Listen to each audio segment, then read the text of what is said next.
Hello, class. Welcome back to History 1301. This is going to be the part two of lecture, chapter two, Beginnings of English America. The part one was pretty much giving you the context of the imperial, framework, what's going on in North America, as well as what's going on a little bit in Europe. Just to kind of emphasize the fact that when the English came, they were the latecomers in the colonization game of North America. Right, you already had the Spanish, you had the Portuguese, south. You had in Spanish over here in Florida. Then you had the French, right, also in Florida, and then up there in the St. Lawrence Great Lakes region. Then you had the Dutch, right? So you have all these imperial struggles going on, and then on top of that, right, another layer of complexity is Native Americans and their own struggles with it, how they're using alliances with Europeans for their own benefit or for their or not, right? So there's all this stuff going on here, right? And this is the setting, basically, the context that the English come in. Okay. So like I mentioned before, it was a big battle, right, of who's going to be the heir, right? Who's going to be the descendant, right? Who's going to succeed Henry? Was it Henry the VIII after he died? And he's the one. What was Henry the Seventh? No, it was Henry the Eighth who launched the Reformation, right? The Protestant Reformation in England, created the Church of England. And you probably know the story of why he did that, right? He wanted to divorce his wife, Catherine of Aragon. She was a daughter of Ferdinand and Isabella, and she didn't give him no male heir, so he wanted to divorce her.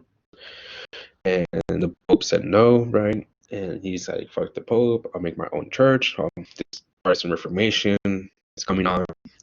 I'll follow that wave. Right? So, marry this boiling girl, right? This boiling girl, whatever. Is it the boiling girls, right? Anyways, he dies, right? Henry VIII dies. And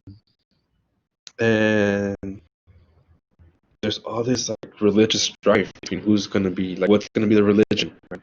As I mentioned, there's the son Henry's son Edward the Sixth. Let me just bust it out from the text. I'm trying to remember this shit. It's impossible, right? There you go. Henry's son Edward the Sixth. He became king. He was only 10 years old. This is in 1547. And basically, when he died in 1553, Edward, his kid, his half-sister Mary, who was an ardent Catholic, mentioned that in the last lecture, she became like the queen, the one who kind of ruled over England. So she tried to restore Catholicism as the main religion. She executed a whole bunch of Protestants, like a bunch of, I think about like 100 priests or something. She went berserk with that. And then her successor was Elizabeth I, her sister, Mary's sister, who reigned for a pretty long time, from 1558 to 1603. So Elizabeth I, she restored the Anglican Church back into power. And yeah, she also went on a rampage. But like I said, she had the backing of the people, right? So most people were Protestants in England. So we have that. That's the War of the Roses, right? We have that going on there. So this is one of the reasons why England is kind of like a latecomer in North America, right? They're too preoccupied on their own dynastic struggles.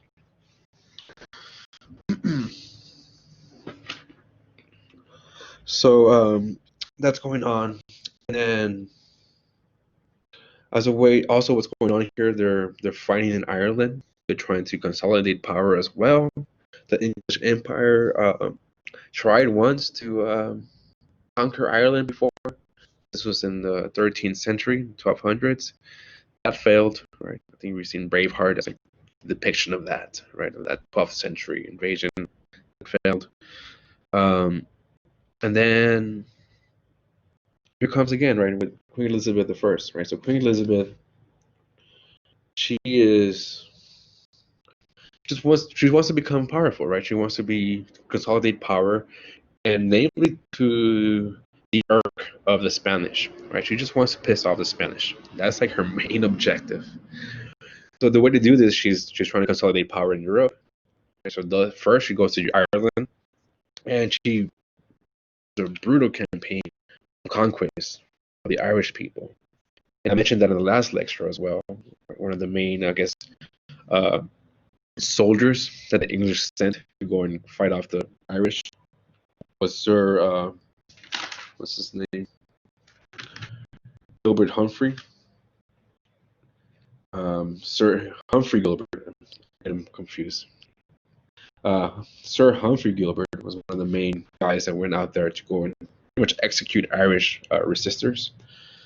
Long story short, it was a brutal campaign, and what they did is that they pretty much killed whoever didn't agree with the English in order to clear off the land, in order for the English to transplant families there, in order to make a colony. So this is where we get the word plantation from, right? Plantation comes from this implantation or transplantation of English families from England into Ireland in order to, to solidify, to crystallize, to consolidate their power there. So now you have English families in Ireland controlling Ireland. Right? So the pattern, conquest, and transplantation, right, pretty much settling on other people's land. Right? Basically, what's happening here is that you go in there, you eliminate the native population. In this case, it was Irish Catholics, and then you replace that native population once you eliminate them with your own population, and then it becomes yours. This is the pattern that they learned in Ireland. The same pattern was used in North America with the Native Americans, with the Indians. So the words, I'm sure you know about the tropes here, right? These classic stereotypes, right, that they would use back then of like the savage Indian, the barbarian, right? The savage, right, backward Indian. Those tropes were first created in Ireland, right, to make the Irish look bad, or to justify their suppression and their conquest. Right? So the savage Irish, the backward Irish, right? That was those tropes, those adjectives basically, were then transplanted. Of course, Native Americans, savage Native American, the savage Indian. Right? So Ireland, right, was like the dress rehearsal for the colonization of, right? The colonization of Ireland was the rehearsal for the colonization of North America. Okay, so yeah, so you have people like Sir Humphrey Gilbert. I mentioned you the story where he ordered his soldiers to put the heads of dead Irish people on stakes on the way to his tent, right? Just as a demonstration of his force and power, right? And Sir Humphrey Gilbert was one of those, besides this other guy, Richard Hakluyt, one of those big colonization promoters. Right? They're trying to convince Queen Elizabeth I, like, yo, like, let's go to North America. We need to colonize over there. That's one of the ways that we could be able to expand your power. Right? That's one way that we could also hit at the Spanish, right? And we become active out there, right? So we have, and finally, okay, Queen Elizabeth grants a charter, right, which is it's like a grant of exclusive rights and privileges. Right? We have a royal charter that the Queen Elizabeth gives to Sir Humphrey Gilbert.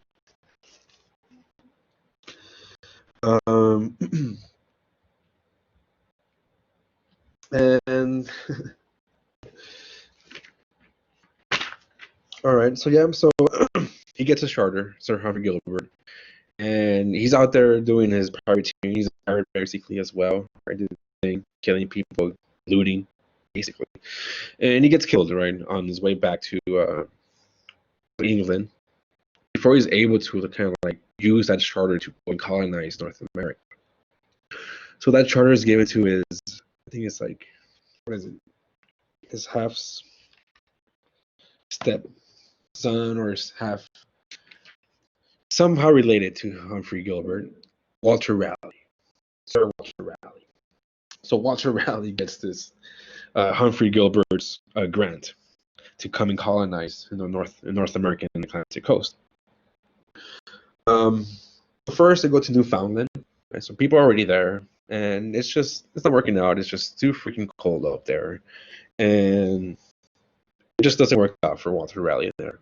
So he goes more south, down the Atlantic coast, North America, and he sets up a colony in Roanoke Island, and it goes terrible. 3 freaking times, right? They try to set up a colony there. And it was the first, I guess, attempt with a royal charter, right, backed up, right, directly by Queen Elizabeth to colonize North America and for the part of the English Empire. So Roanoke Island is in the outer banks of like North Carolina. Let's see where that's at. And so yeah, so they do that. They establish an island, and it goes terrible. They bring some Indians back, right? There's interest as being beginning to pick Queen Elizabeth's interest there. Basically, what happened here is that they were ill-equipped. They were not equipped well. And they were hoping that they were gonna find gold or silver, and then be able to profit there. They were hoping it was gonna go well. They didn't have the right equipment, backup, and supplies. And they were delayed. The reason why backup and supplies were delayed for almost like an extra year, was because of the Spanish Armada was happening at the same time that this Roanoke Island was trying to go in there. This is around like 1585.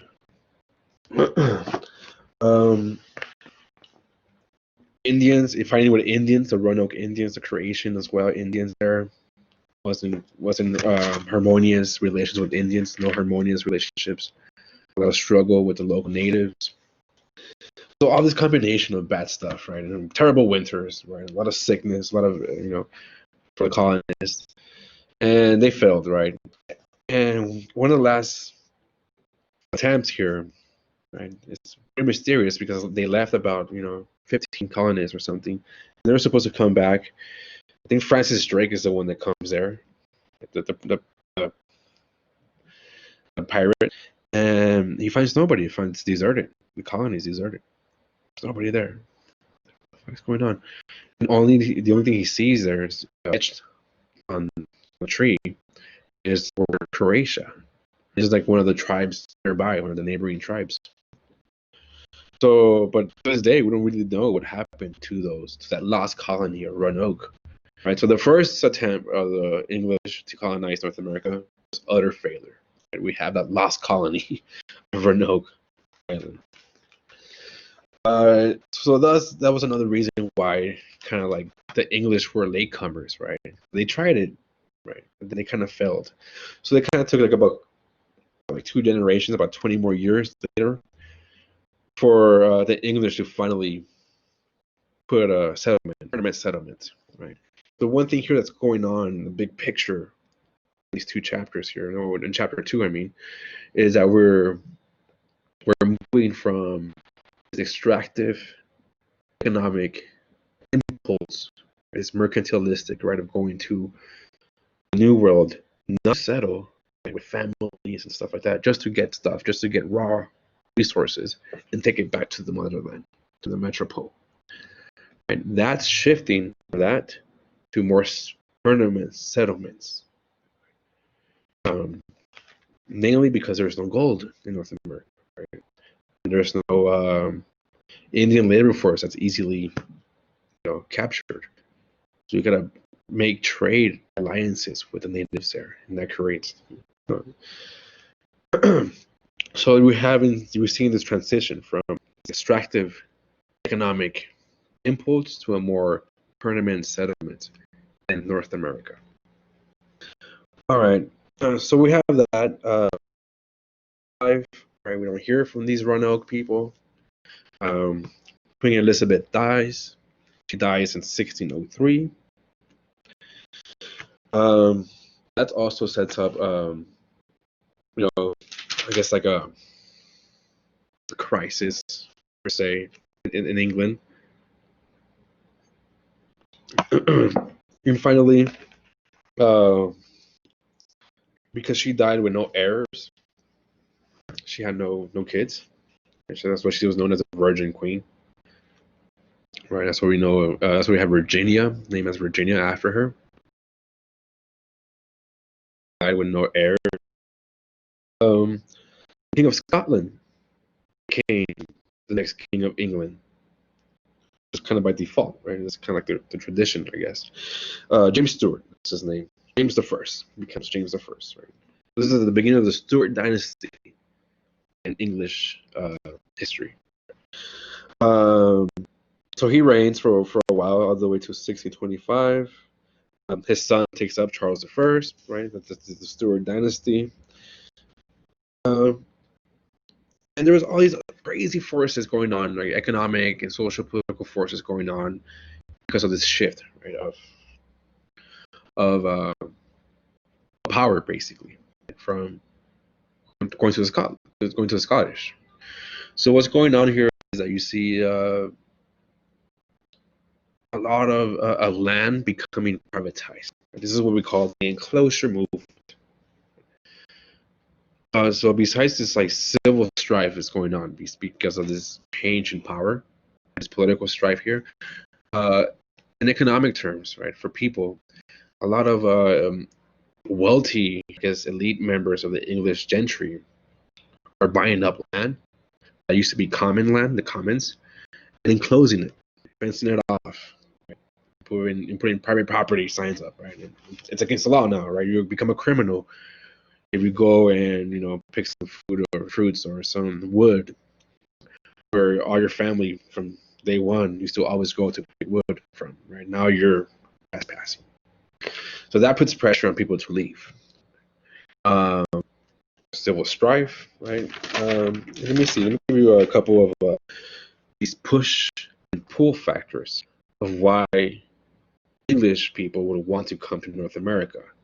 Keep in mind, it's like a 2-month journey across the Atlantic. It's pretty brutal, and it's really expensive, right? Not most people could afford it.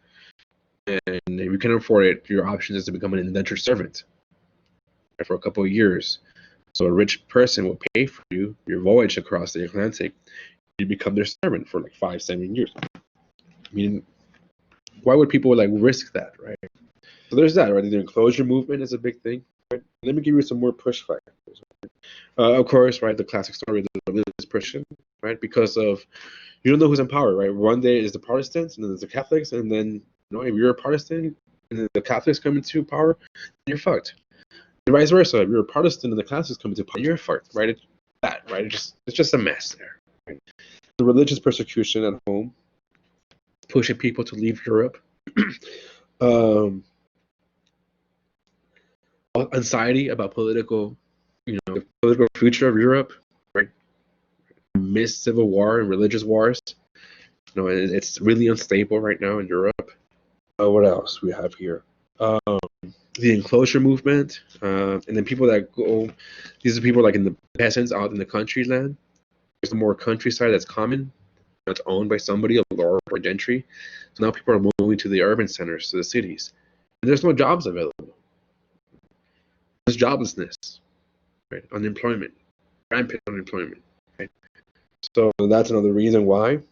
And also just a basic desire for adventure, right? Some people are just adventurous. Francis Drake, the perfect example of that. He was just just making money, looting, and raiding and stuff. So there's all these push factors. But every time you see about immigration, you're going to see the push factors, what's pushing people away, and what's pulling people into it. Right? So what's the pull factors for English immigration into the New World, into North America? So a lot of like word of mouth information, right? So a lot of information now is being known about how North America is. First thing that people know is that there's a lot of land available, basically almost for free, depending on how you get there and who you get there and what kind of contracts you're on. For example, a lot of indentured service contracts for 5-7 years. You made it through, you survive those 5-7 years, and you will get a couple of acres, for yourself. Land, right? And that's the basis of economic prosperity anywhere. It's land, right? And land is going to become like a very, very big issue for like the rest of this course, basically. Propaganda by recruiters of these companies, these private companies, the Virginia Company, what's going to be later on the Massachusetts Bay Company, right? So all these private companies, right, they're doing the settling here, are selling propaganda, right? Selling it to these people. Come with us. What else? A desire to join earlier immigrants, right? Early migrants that have already been there. Right? Maybe you had like an older brother that left before you, and you want to go and join them, right? These ties, right, between the old and new world, right, still very strong. As a matter of fact, even after American independence, Americans see themselves more British, culturally speaking, than Americans, right? Pursuit, right, of religious beliefs, whatever you want to believe, right? Many people went to Amsterdam, right, to New Amsterdam, because there was such tolerance. We'll see that later on with Maryland and then Pennsylvania later on as well. And then also like this religious zeal of like hoping to convert Indians, right, to the word of Christ. So you have all these pull factors happening. Some of the most like fundamental ones is definitely going to be the Enclosure Movement, right? So now you have this social crisis that the textbook calls it, where we have landless farmers, landless, jobless people in urban cities, right? And people, you have the plague for a long time, right? From 500 to the 1300s, right? 1400s. Had this plague that for hundreds of years, right, estimated the demographic, the population of England. Now England is also experiencing a population boom. And England is a pretty small island. Let's start with the map here. What the fuck is? You can't even see it. I just passed it. Oh shit! Okay. This little thing right here, this little purple thing here.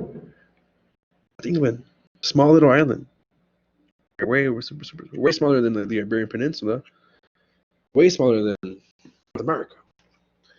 So there's more land, right? There's like a crunch there happening. So people are being basically forced to immigrate wherever they can. A lot of people choose to go to North America. There's a study about English society at this time period that about in the mid 17th century, so 1650, about half the population in England lived at or below poverty levels. It was bad, right? So there's a lot of pressure to leave, right? Social, economic, religious, political, you name it.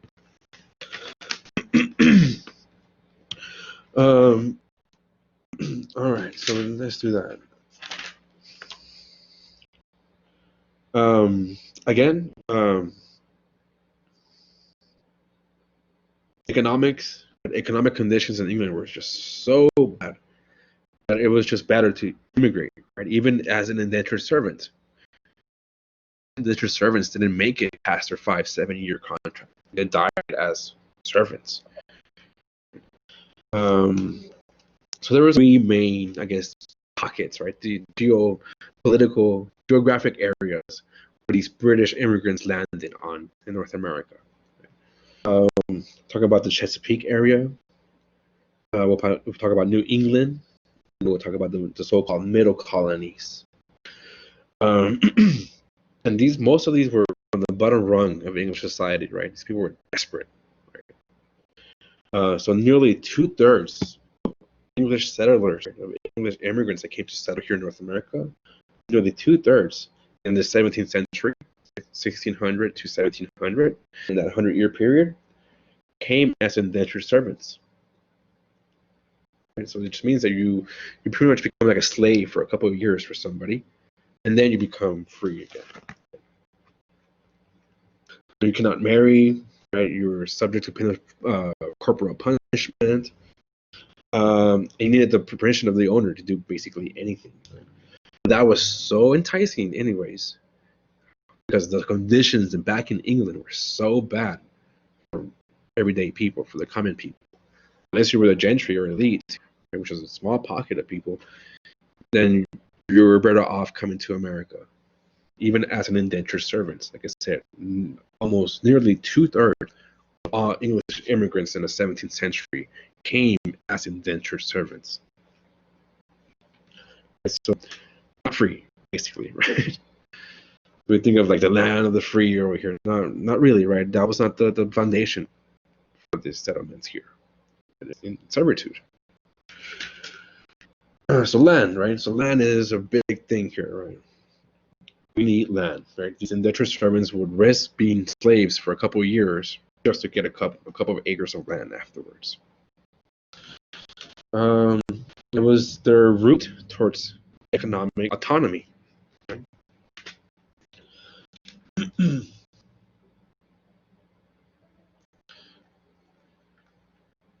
All right.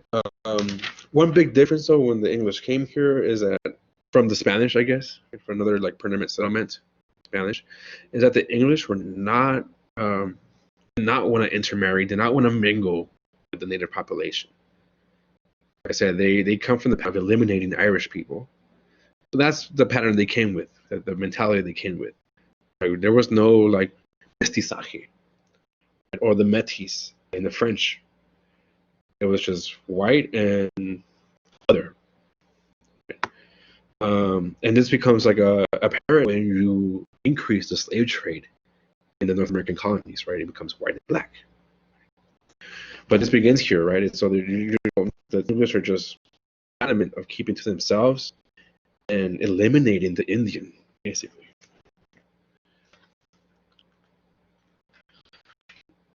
So no mestizo intermixing between cultures here. And despite that, Indians basically kind of own the land, right? Lived here millennia, right? Paleo Indians, remember we were talking about in the first lecture. One of the justifications the English used to take over their lands is that the Indians didn't own the land because they were not using it productively according to their standards, to the English standards. The Indians were not using this fertile land to grow crops or to to settle. They were still semi-nomadic in a sense. So the English will see that as like they're not using the land properly, and thus they don't deserve the right to own it. Us Englishmen, we're gonna use the land properly. We're gonna make settlements and agriculture and this stuff, and thus we should have the right to own their land. And it's a waste to give it to them. Right? So that was one of the justifications of the English, right, towards Native American land. Needless to say, the 17th century was endless warfare between colonists and Native Americans and the Atlantic coast here. However, what's interesting is that a lot of Native Americans initially, in the beginning, welcome these colonists, or these newcomers. Right? They brought really cool stuff with them, right? They brought with them guns, man. They brought with them shiny instruments, pots and pans, right? They brought really cool stuff. So the Indians were really welcoming at first. And then soon enough, really quickly, they realized they can't really trust these Europeans. But Long story short, though, by that time, by the time they realized, they already became so integrated into this Atlantic economy. They already became so dependent to European goods that it was really hard to Native Americans to go back to the traditional religions like Pope wanted to do with the Pueblo revolts. So this totally not only changed Indians, right, Native American society, right, the way they did way of life, but also the landscape was changed. And now you have to like clear forests to grow crops, but to raise cattle or whatever, right? So not only was society was changing for the Indians because of this integration into the Atlantic economy, but the landscape itself as well was changing tremendously. Even more as more newcomers came and began to encroach ever more into Native American property. And all right, so who are these newcomers, right? Who are these Englishmen, right? Right now, it sounds like they're all the same lot. They were different, right? They were not all right the same. So I guess we'll begin. I guess kind of chronological in the sense, a little bit. But let's begin with the Puritans. Right? Let's begin with the Massachusetts Bay Company. So so again, where do I begin here? Actually, let's begin with the first one. What am I talking about? Let's begin with Jamestown. I haven't really talked about Jamestown itself, and the Virginia Company, right? Queen Mary, the Virgin Queen, Queen Elizabeth I. So you have 1606, James the First. Right, this is the Stuart dynasty, right, from the Scottish kings here. After Queen Elizabeth passed away, so James the First gave a charter, a royal charter, to the Virginia Company. This is a joint stock company. It's a private corporation. So the Virginia Company, it was based in London, and they were given the right to go and settle in North America, right? Given like it's like the blessing of the king. By 1607, there was 3 ships that left London and landed on what is today is the James River, right? Become Jamestown. Right, and this is after the king gave them permission to do that in the first place, right? James first. So we have Jamestown founded in 1607, right? This is the first really permanent English settlement in North America. Jamestown, 1607. So thinking that they hit it big like the Spanish, they got a couple of rocks, thinking they had gold in them or something precious in them. And they sent them back to London, and their hopes were quickly dashed. They were worthless. These rocks were worthless. So they didn't have that kind of wealth. Like these hopes for an easy wealth, like the Spanish did, were quickly evaporated. They're like, okay, that sucks. So what do we do now? But there was not much to do. The first winter, right? The first couple of generation was basically called the starving times. Winter was so harsh. There was a drought. There was a fire that almost destroyed the whole first settlement of Jamestown. Death from hunger was normal. Exposure, right, from the elements, sickness. Basically, in the first winter, the population was cut in half. Jamestown, English colonists. 1/3 of these early arrivals were part of the leisure class, like the elite class of England, never used to working a day in their lives. So that didn't help out, right? So there was no discipline. It was just chaos. Some people resorted to cannibalism before they themselves died, basically, right? So it was terrible. It was the starving times, right? Absolutely terrible times for Jamestown, so first generation. It was really until this hardcore soldier of fortune, this mercenary, John Smith.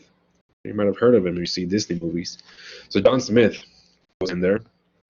He's hired by the Virginia Company to become the leader, to become like the governor there of Jamestown, and to bring discipline and to bring order and to help them survive.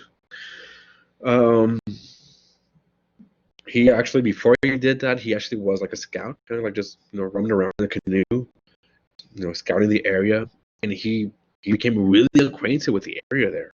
He became kind of like a really good expert of like the landscape around him. So that was one of his benefits he had. He dealt with the Powhatan Indians, right? He was, he was very brazen, right? He wasn't afraid to deal with them, either violently or diplomatically. He tried to opt more diplomatic side because they were outnumber him. So he was one of the first ones kind of to make diplomatic ties with the Powhatan Indians, right? Which is going to be the Powhatan, the chief, is Pocahontas' father. You know what I'm talking about here. So they reached some kind of like agreement, an accommodation, very tenuous. They still reached an agreement. But still, even with the help of these Powhatan Indians, right, the Jamestown colony barely survived. They were barely surviving during this time period. In 1609, a couple of years later, the company expanded the stocks, right? So they were able to sell more stocks to more English people to come more to come into Jamestown again, to reinvigorate the ones they lost. Basically, the settlers had lost. Still, it was still starving times. There's still basically 7 out of 8 people had died by the spring of 1610. 7 out of 8 people. It's tremendous. It's amazing it survived Jamestown. And that was in the spring of 1610. What was the thing that made them survive? It was kind of serendipitous, right? They tried to like grow pineapples, grapes, oranges, to no avail. That didn't work out at all. The Powhatans had control of whatever local trade was there, so that was not available. They were too powerful, the Powhatan and the other Native Americans there. Basically, Jamestown was surrounded by the Powhatan nation. They were dependent on them for their survival. Well, there was not much they could do until this guy, John Rolfe, another mercenary and businessman, he smuggled seeds of tobacco. Right? And he thought, you know what? Like, I think the land here in Virginia, or in Jamestown, right, would be perfect for this weed. It was basically a weed. Tobacco was a weed, right? Where you smoke it, basically. So it's a weed, right? And it's pretty obnoxious if you don't know what you're doing. You could you could cure it, and you could like sell it, and then in a couple of like decades before this, right, the Spanish had, the Portuguese as well, but mostly the Spanish had plantations of tobacco in South America and Central America. This is where John Rolfe got the seeds from. He smuggled them because the Spanish had a monopoly on the tobacco industry before John Rolfe stole the seeds and took them to Virginia.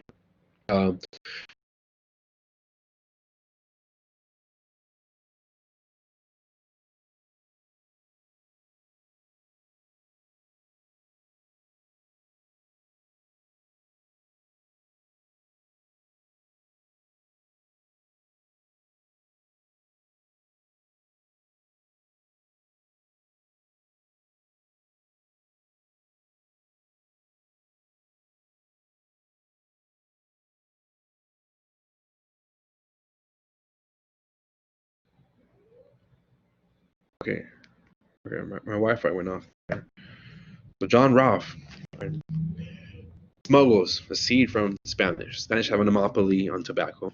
John Rolfe takes this tobacco. It's called Orinoco Tobacco, right? It's a particular plant, it's a particular strain of tobacco. And he's successful as fuck, actually, right? Grows basically by itself there, right? It's a weed. So just basically in Virginia, the land's just so fertile for tobacco. It grows by itself. It's a lot of work. But basically, anyone could do it, right? It doesn't take like a lot of mind. Anybody could do the process of growing it, of curing it, etc., and shipping it out, right? And it was such a big commodity in Europe. You could become rich really easy, having a couple of acres and just growing tobacco. So tobacco becomes a staple crop of Virginia colony, right, of Jamestown colony. Right? And this is all because John Rolfe, who would later marry Pocahontas, stole some seeds from Spanish and brought it to North America. So now Virginia becomes like the main supplier of tobacco for England. So that's how Jamestown survives. Tobacco. Okay. Pretty cool.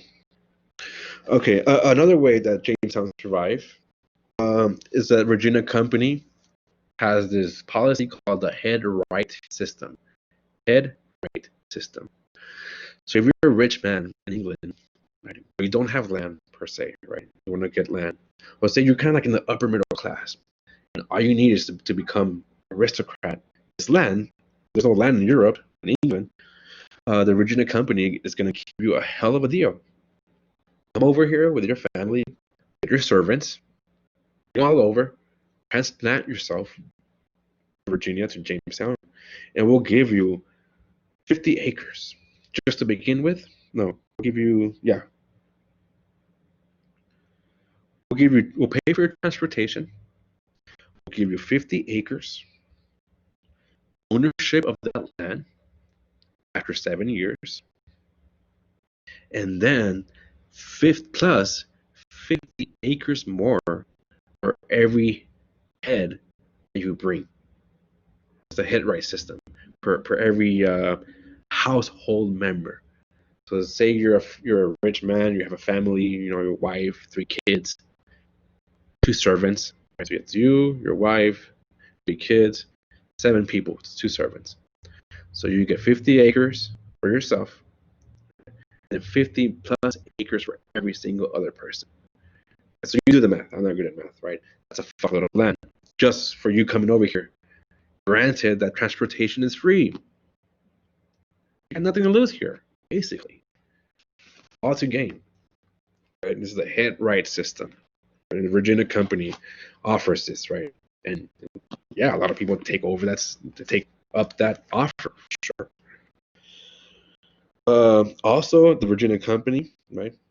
So we see an influx now of immigrants, right? There's a lot of population now. Now Jamestown is booming.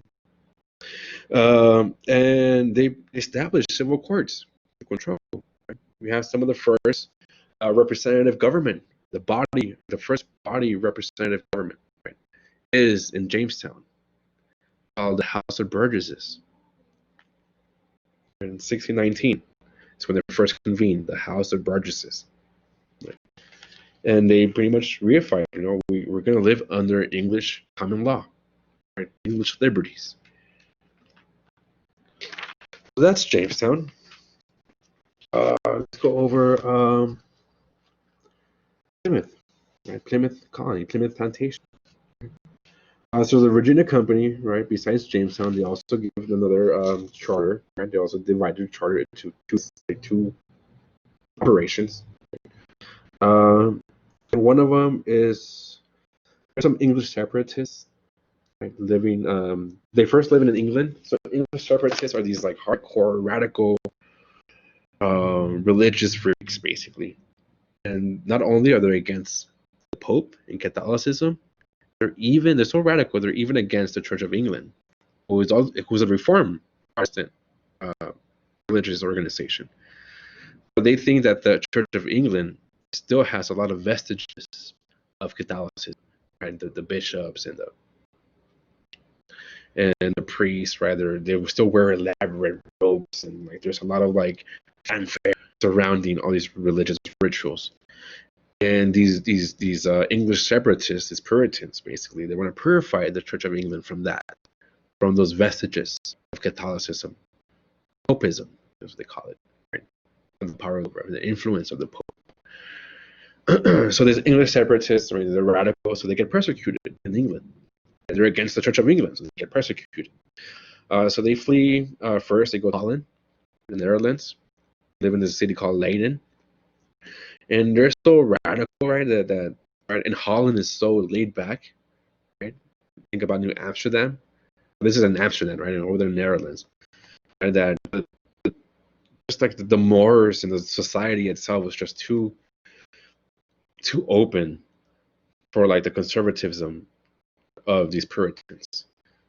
Right? So they're like trying to find a way to like go somewhere else. These Puritans, so they pretty much hitch a ride with the Virginia Company, right, which is capitalist.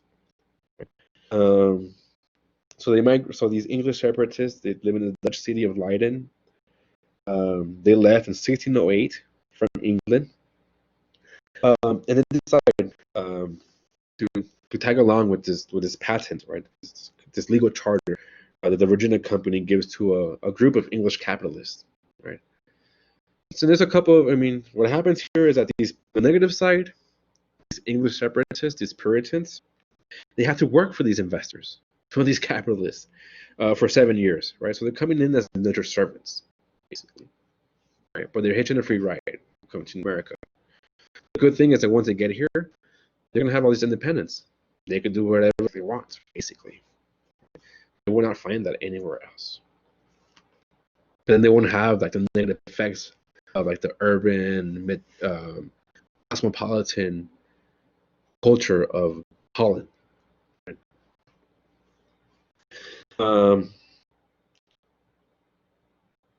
Okay, so that's the bad side. On the plus side, on the positive side, however, right, they did receive some financial backing from these capitalists. And they worked under for them for 7 years, but they were well fed and they were, taken care of those 7 years. So that was, that's pretty cool. Another plus side is like what I just said. They would have daily control of their own affairs. London or nobody else was going to have control over them. They could deal with their own affairs as they saw fit. Right? So this is right that perfect instance of fleeing religious persecution. Right? This the Puritans here. They came right on the backs of these capitalists who are trying to make money. Right. All right. Because I just want to make that clear, because sometimes we have like this ideal mythical notion of the Pilgrims. Right. These are the Pilgrims here we're talking about. Right? They came by themselves. No, they had to come on their own. It was capitalism, greed basically, and then religious pursuits as well. Right? Push-pull factors. All right. So this is the Mayflower. You know about this, right? Classic story. Mayflower. They're supposed to land in Virginia, but some storm blew them away, of course, and they ended up in Massachusetts. Plymouth Rock. They call it Plymouth Rock. And that's where they left, Plymouth, and then they lived in Plymouth. And because they landed away from Virginia, they claimed that they were no longer under the Virginia Company's jurisdiction. They were completely autonomous now. Right. So they found a little loophole there, right? Like, fuck this, we're not gonna go down to Virginia. They decided to stay there, and they were like, you know what, guys, we're away from Virginia jurisdiction, from the Virginia Company jurisdiction. We are an autonomous colony now. Right. So the Plymouth Colony is the beginning of the Plymouth Colony. He chooses William Bradford. William Bradford, yeah, right. As one of the leaders of this colony, and it is strictly very religious, right? Super conservative, and fundamental Christians, basically here.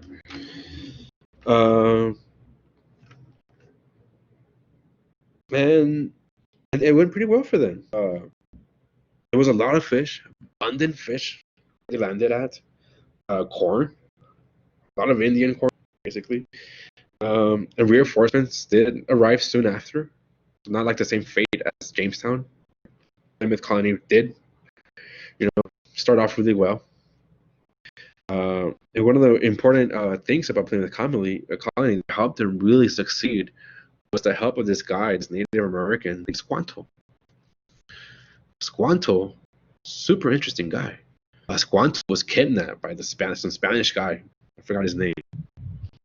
So the Spanish kidnapped Squanto, take him to Madrid, from around in Europe. Squanto somehow goes back to Cuba, and from Cuba able to negotiate his way back to where he's from, North America. Unfortunately, when he comes back to his homeland, most of his tribe is gone, is dead, and then soon after, the fuckers from Plymouth, right? These dudes are just talking about land. So Squanto knows a couple of European languages. He knows Spanish, he knows English, and he knows his own native dialect. So Squanto becomes super instrumental for the Plymouth plantation, for the Plymouth colony. Right? He helps them, he shows them, and Squanto shows the colonists here, the Plymouth, the Puritans here, how to grow corn, you know, how to fish, helps them translate with other native tribes around them and create alliances. Right? So Squanto was super instrumental in helping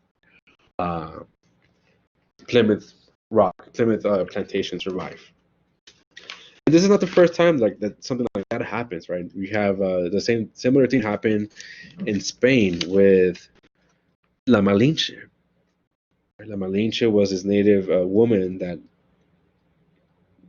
she knew Spanish, right? And I won't have to get into the story of her, but she was the translator for Cortés, and that's one of the reasons why Cortés was so successful, because of La Malinche. Right? When they married and they had a son together. The same with Pocahontas, kind of in the sense too. She comes like that intermediary,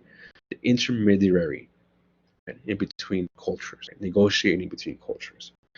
There's also this guy named Paquiquineo. Right? Paquiquineo was also kidnapped as a young man in 1561, taken around Europe. Right, he was able to escape and come back to his own native land. And also, right, same kind of like role right now, this translator. So pretty interesting stuff.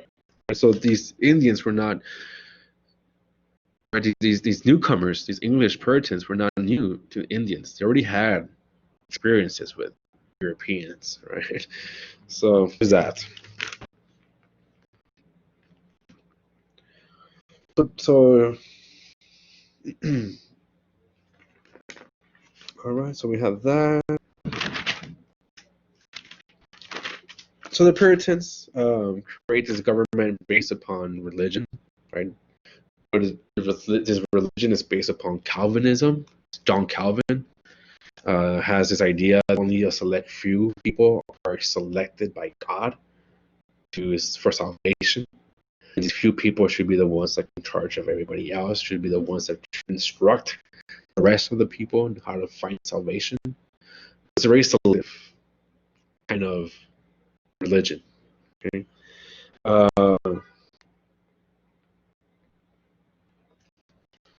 So John Calvin, so Calvinists is English Calvinists, so these English people that believe in Calvinism. Right, they're the basis of these Puritans, of these programs here in Plymouth Rock. However, not everybody that came over were Puritans. Let me make that straight. There was like two kind of like sectors, right, or sections, right, between of Protestants here in Massachusetts Bay. These were the Puritans, the Separatists, and then you also had the Congregationalists. So the Separatists, what it means, right? They wanted to separate themselves completely. The Congregationalists still had faith in the Church of England. They believed they could save the Church of England still, right? Not completely separate themselves from it, but they needed to be reformed. So they would do it in their own congregations, on their own little sectors, their own little groups, subgroups. Right? That's what they call Congregationalists. Right? But anyways, either or, the main emphasis was on this so-called on reading, on individual salvation, right? This individual, right? You have to go to the Pope, you didn't have to go to the priest to seek salvation. You yourself, right, through strict discipline and strict morality, right? Reading the Bible directly. You don't need the Pope to help you interpret what the Bible says.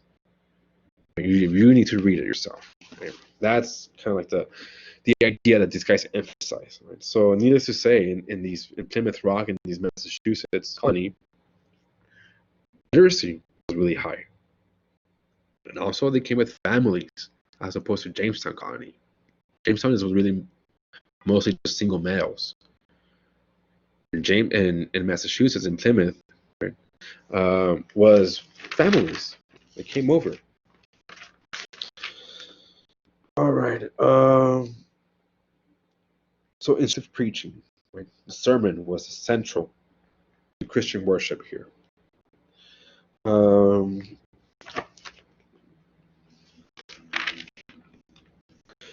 you have the Massachusetts Bay Colony. That's right next to Plymouth. Right, so you have Plymouth Colony and then the Massachusetts Bay Colony. Right, and this is all under the control of Massachusetts Bay Company. So Plymouth is the prince, and then you have the Massachusetts Bay Colony, and this is the New England colony under the control for a long time of John Winthrop. So again, also very religious. Right? John Winthrop is the guy who is famous for his quote of saying, "We're going to be like a city upon a hill." Right? So whereas in England and Europe, we're having all these civil war and fights, over here we're going to be a city on the hill. We're going to be the example for the rest of the world how to live a harmoniously and religious and morally right way of life. And this quote here, right? The city upon a hill is going to become kind of like the motto or like the spirit, if you will, of the U.S. Right? We tend to believe that we're like the example of the rest of the world, and does that give us the justification to police and invade other nations? Right? The same like mentality is here happening already, right? In 1629, 1630. 1630 is when he lands in Massachusetts Bay. John Winthrop guy. The Arbella. Arbella, that's the name of his ship. All right. Also, they have a representative body of government, the General Court, that's called. John Winthrop is like the governor here, and he's very, very strict, super strict, right? Protestant, Puritanism. So there's a bunch of new settlers that come into Massachusetts Bay Colony, right? It's very famous, right? It's really good. It has a really good climate. Another thing I forgot to mention about Jamestown is that it had really bad climate, a lot of malaria, and like a lot of bad climate. So it's really swampy there. So it was not welcoming climate for the settlers there. Massachusetts was. Right? So a lot of settlers really quickly came to Massachusetts. By 1633, in 3 years, when Winthrop got there, we had a bunch of other towns besides Plymouth in Massachusetts Bay. Right? You got Wethersfield, you got Hartford, you got Springfield, and these towns were settled because they were trying to encroach against the French and the Dutch to control the beaver trade. Okay. All right. So, anyways, a lot of new settlers come in, and some of these new settlers, the newcomers, had some pretty radical ideas. So you think the Puritans were radical, so you had some other more radical, you could call it, right, or counter-radical. Right? So let me give you two examples of these people. First one is Roger Williams, and the second one will be Anne Hutchinson. So let's talk about Roger Williams first. So like I said, the Puritans had this notion that they were like the chosen ones by God, right? Kind of like the Hebrews, right? They're chosen by God, right? So that's why they're the right ones, right? They're the righteous ones, right? Roger Williams, right? He's a graduate of Cambridge University, really, really smart, and he's a priest, right? He's a minister.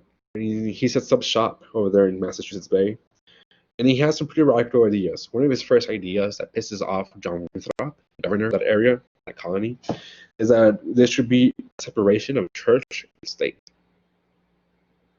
Pretty radical, right? Back then, that was unthinkable. Like the church and the state was the same thing for John Winthrop. But in order to become a citizen in this colony, you had to be part of the congregation. Right. So that's that. The second thing that he espoused that also pissed off John Winthrop, the governor, is that he argued that we shouldn't ask the governor, right, for when you want to buy land. You need the owners of the land, Native Americans. That was radical as well. Right? So he was a dissenter, right, within the ranks of the Puritans. And he was very, very popular. So so basically they exiled this guy, they excommunicated him from Massachusetts Bay, and he created his own exile community, his own colony, in a little town called Providence, which will later become Rhode Island, right? Providence, Rhode Island. So Rhode Island becomes a new colony now because of Roger Williams being persecuted by the people that were fleeing religious persecution. All right. Yeah, another irony of history here. By 1643, Roger Williams asked London, he persuades the leaders in London to give him a charter to create an independent colony of Rhode Island. And they do in 1644. Next dissenter we're talking about is Anne Hutchinson. So Anne Hutchinson she grew up in England. She was married to a merchant, a textile merchant, very active in the religious circles in England. She was trained as a theologian, right? She had a really solid theological education, but she knew her Bible really, really well, maybe a bit too well for her own. And then the minister of her congregation in England, John Cotton, he decides to leave England because of religious persecution and set up camp in New England, in Massachusetts Bay. And supposedly Anne Hutchinson has a revelation from God, and God tells her to follow her minister, John Cotton, to New England. And she does. So she and her family move from England to Massachusetts. And then she has these sermons. Right? Remember, the sermon was a central thing in this area for the Puritans. So she has her own sermons. They're wildly popular. Right? They're super popular among the people in Massachusetts. And this threatens the power of John Winthrop. First of all, because she has some radical ideas. One of her most radical idea is that it's not that Calvin had it wrong, John Calvin. Right? Anybody is up for salvation.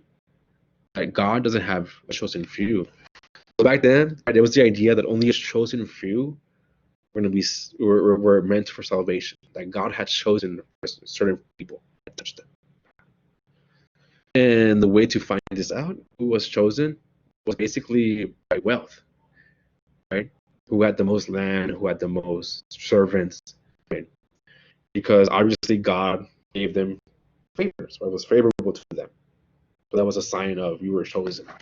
So because you're chosen, you were going to be right, staying in church for the same, because you're part of the chosen. You're the elite here. You have all this wealth and land, servants. You should be governor, Winthrop, for example. So John Winthrop was like, nah, this lady is dangerous for my power. Right? She's saying that anybody could be saved. It's not about chosen ones like me. Should I get out of here? Right? So that's one thing. And then also, she's a woman. Not having that either, right? John Winthrop's not having that either. Right. So because Hutchinson's downplaying conformity to Winthrop and his influence, really they put it on trial for well, first they call her the antinomians, right? So anti meaning anti, against, and then nomians from nomos, which means in Latin law. So these people were they're like criminals, right? They're going against the law of the land here, the antinomians.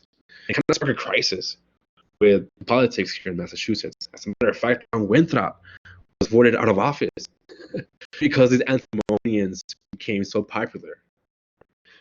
And through some freaking political fuckery, basically, John Winthrop was reelected again. And then they put, as soon as he got reelected, he put Anne Hutchinson on trial. She put her on trial for basically for what is I'm not saying riots, but for treason, basically. Threat to like security. Right? So she was exiled. She moved to first she moved with Roger Williams, where I had been. Then she went up towards the north, York, and then she got killed by Indians. Some Indians killed her because she was encroaching on Indian land. So that's the end of Anne Hutchinson. But anyway, in the middle of this antinomian crisis, right, there was also another thing happening in Massachusetts Bay that I should mention real quickly, and this was the Pequot War. So the Pequot War, again, right, this is a war sparked between colonists and Native Americans, the Pequots. And it's all over land, right? A lot of settlers were coming into Massachusetts Bay, and they were populating, settling, encroaching on the land of the Pequots, and they were not going to have that.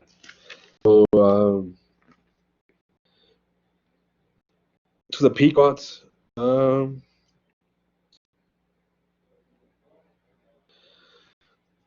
basically lose the war. There's the terrible event in Mystic, Connecticut, the Mystic Massacre. There's like the Pequots attack first, and then the colonies retaliate massively. Go to Mystic, there's like a camp of non-combatants, these like non-warriors. These are like families. These are mostly women and children. And they wipe them out. The whole encampment of Indians there. 400 children and women are killed. And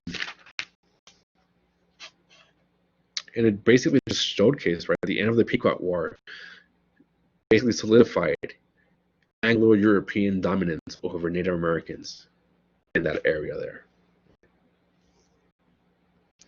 I mean, there was resistance, but in that specific area, right, in the Massachusetts area, now the Indians were under the control of these Europeans. That was a result of the Pequot Wars. Actually, they had to pay taxes to the Europeans, the Indians, right, to live on their own land. All right, let's move on to the Chesapeake colonies.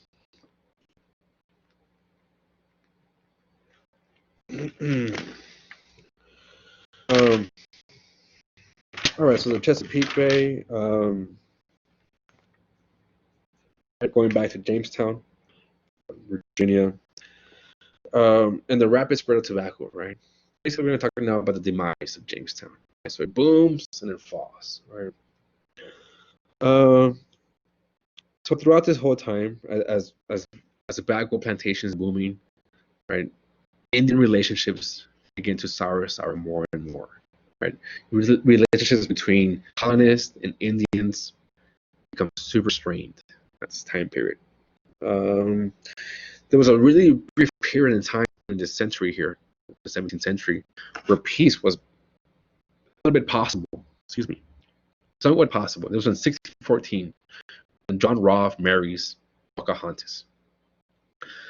This didn't last long. Marriage didn't last long.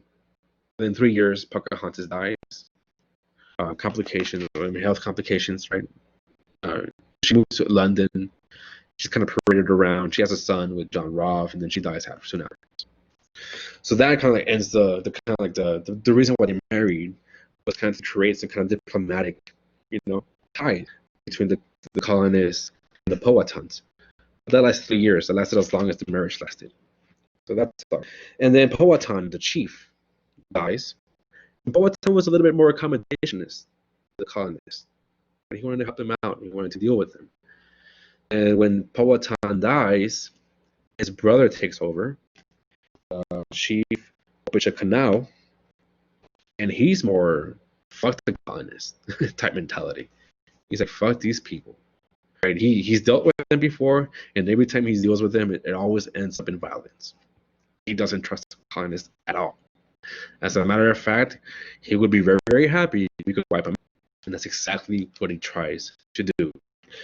Opposite Canal, in 1622, right, he sees that the Massachusetts Bay, the area here, they're suffering. There's a drought happening. There's sickness that's spreading to the colonists. Right now, the tables are turning here a little bit. Now the colonists are dying of this sickness here. What is it? I'm not really sure what it is. But they're losing their lives, right, because of the sickness, right? There's like some kind of ailment that's just plaguing, right, the Massachusetts Bay Colony. And bam, Ochipica Canal is like, you know what? This is the perfect time to hit them. Right? They're already low in numbers. They're hurting with this sickness here, whatever it is. We should try to wipe them out for good. So in March 22nd of 1622, Ochipica Canal surprises the English colonists and attacks some outlying settlements, right, on the outskirts of Massachusetts Bay and Plymouth. And all told, about 1,240 colonists are attacked, and nearly 350 are killed. Right, so he kills 350 colonists in one day. Tremendous, right? It's tremendous bloodshed. Jamestown was saved because Indian, right, warned them that this guy was planning to attack Jamestown. That was the only reason why Jamestown was saved. Otherwise, it would have been wiped out as well.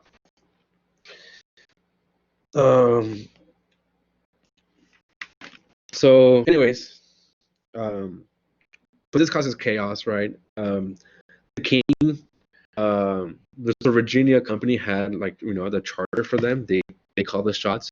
The king saw all this strife down there. The king takes away their charter, and Virginia becomes a royal colony. So now Virginia is under the domain control directly to the king, right? Because this is kind of like a punishment the king is doing for the Virginia company, right? You guys are losing control here, the colony. I'm going to directly be involved now. So Virginia becomes a royal colony in 1624. In 1644, the surviving colonists are dead set bent on revenge against Opposite Canal. Opposite Canal, he's old now, he's senile, he can't even walk no more. But the colonists still want to get him, right, for revenge, and they do. Right, so this happens in 1846. They finally capture this guy, Opposite Canal, this old man. Just imagine this poor old, Native American man, still cursing the colonists, right? Till he was shot in the back by this guard. But basically, after 2 years of this, right, from 1846 to 1848, 1646 to 1648, it was brutal warfare, and the English finally defeated, right, the Powhatan's Confederacy. So now the Powhatans are not a threat, right? So another episode where English power is solidified and crystallized, and Native Americans are no longer a threat.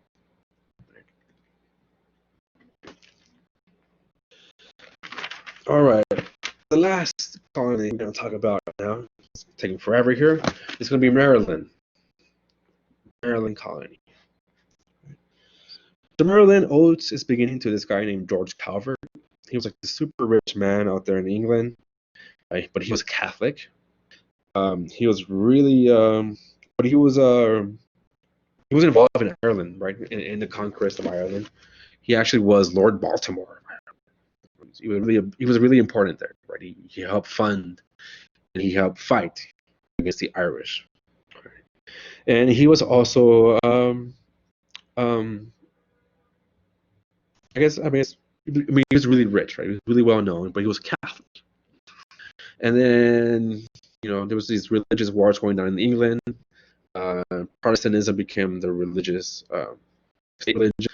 So he was being kind of persecuted, right? He was afraid of his future in England. So he petitioned, Charles I. Charles I, who was James I's son, the Stuart monarchy here, the Stuart dynasty. It's for land in the Chesapeake area, right? Where the Plymouth and Massachusetts Bay is that Chesapeake area here, Chesapeake Bay. And yeah, the king was okay, dude. You're cool. You know, I like you. Right? You're a Catholic, whatever. No, I like you though. Right? Let's get the fuck out of here. So he gives them 10 million acres, right, next to Virginia, right? And he names it Maryland in honor of Catholic Queen, right, Henrietta Maria, right, Queen Mary. So Maryland, right, the charter, right, he's Hufford has personal power there. Right? It's an independent power there, right? He has autonomy to do whatever he wants, basically. And what he does is like pretty much like he's pretty cool. He's like, you know what? It's open to anybody. You don't have to be Catholic. You don't have to be Protestant. Down there in Plymouth, religious toleration is okay here. So he grants lands to colonists without limitations based on religious beliefs. So Maryland becomes pretty popular because of that basis of religious toleration.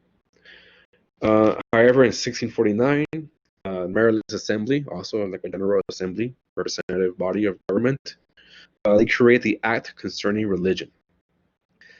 So now we're going to guarantee toleration for settlers, but you have to be Christian. That's the only kind of like limitation. Nonetheless, it was still pretty radical to grant so much religious toleration. That was kind of unheard of in the colonies before this. So Maryland, that's basically the story of Maryland. It's this Catholic refuge. Although ironically, the Catholics never had a majority in the population there. The most people that came over were Protestants, nonetheless.